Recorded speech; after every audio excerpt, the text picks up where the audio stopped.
一辆牵引拖车周一在新泽西州3号公路上被撞之后起火，并发生爆炸，导致拖车司机身亡，公路被迫关闭，现场受到大面积破坏。新泽西州克里夫顿紧急管理局官员表示，事发于周一上午9点左右，地点位于3号公路东行方向山谷路和格罗夫街之间。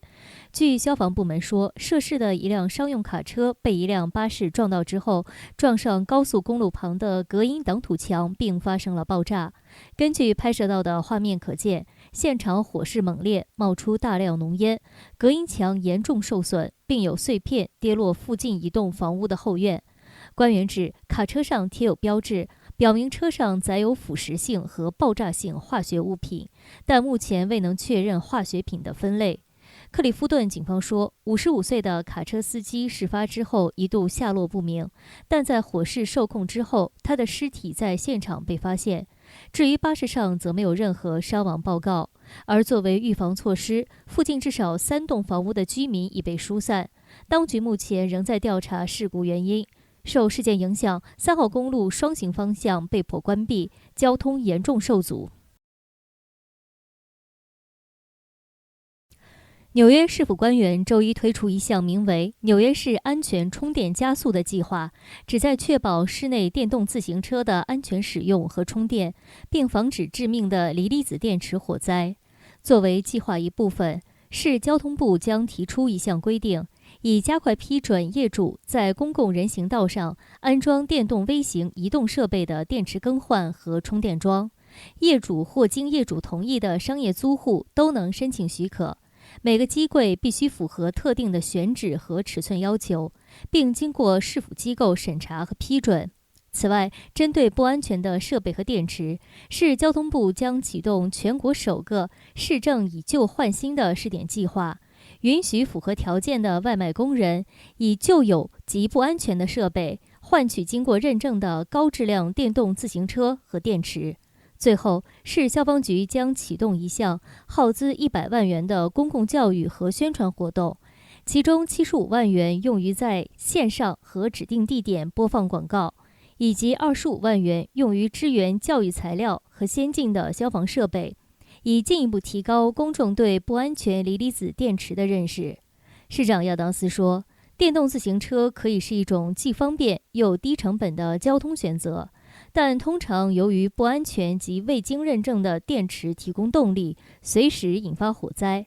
市府致力于阻止致命火灾的发生，并让安全的锂离子电池使用变得更加便宜。纽约州市府官员周一宣布，炮台公园市管理局联合用途基金将投资5亿元，用于在纽约市建造和维护经济适用房。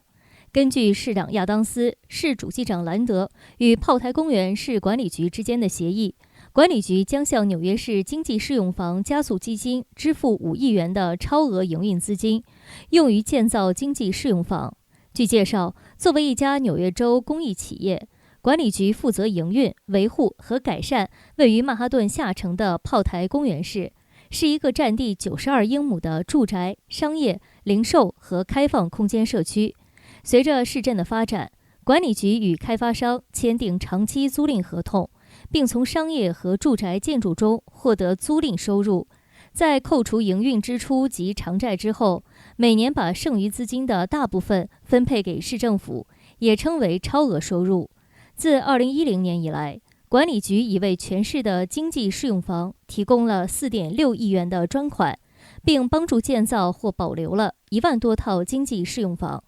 州长霍楚说，协议将多余资金转化为巨额投资，以助纽约市实现其住房潜力。他将与合作伙伴继续合作，建造一个更实惠及更宜居的纽约。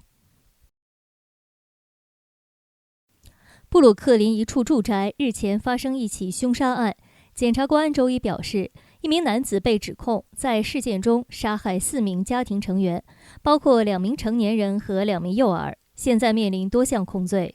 事发于上周五晚上10点15分左右，地点位于布鲁克林槟城区 P 大道和西巴街附近的一处住宅。警方接报后赶到现场，发现4人被杀身亡，随即在场拘捕了24岁的男子拉贾博耶夫。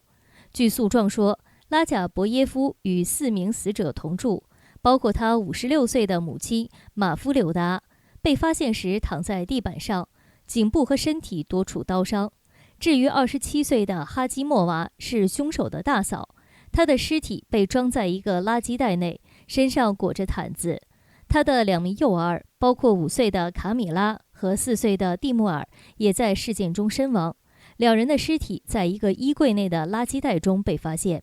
据邻居说法，这个家庭来自乌兹别克斯坦，已经在这栋大楼居住了多年。